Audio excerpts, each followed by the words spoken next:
మనమరాలు పుట్టిన తర్వాత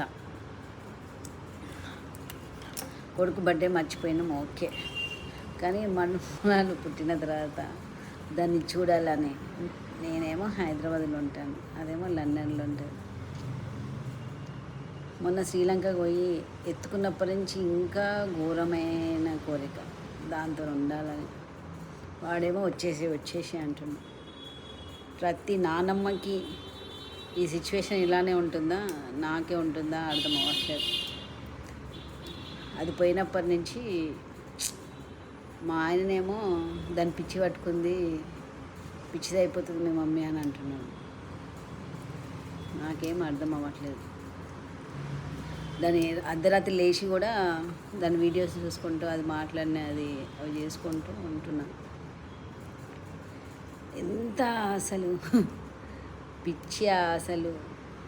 యాక్చువల్గా మొన్నటి వరకు నేను ఒక డిప్రెషన్లో ఉండే.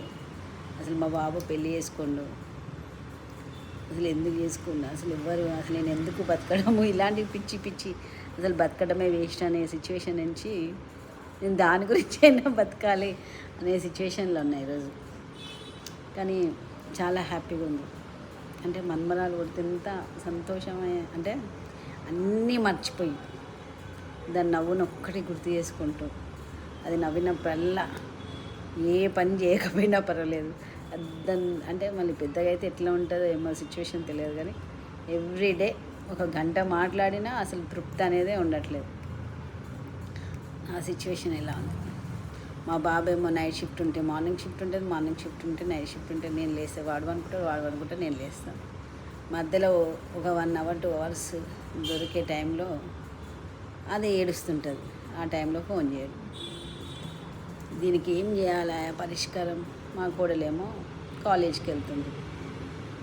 మా కాలేజ్ నుంచి వచ్చేసరికి అక్కడ 4 అయిందంటే మనకి ఇక్కడ 9 ఏదో అవుతుంది. ఇది సిచ్యువేషన్. అయినా మా బాబుకు టైం ఉన్నప్పుడల్లా నాకు 12 అయినప్పుడు ఫోన్ చేస్తూనే ఉంటాడు, మమ్మీ చూడు అది అని చెప్పి.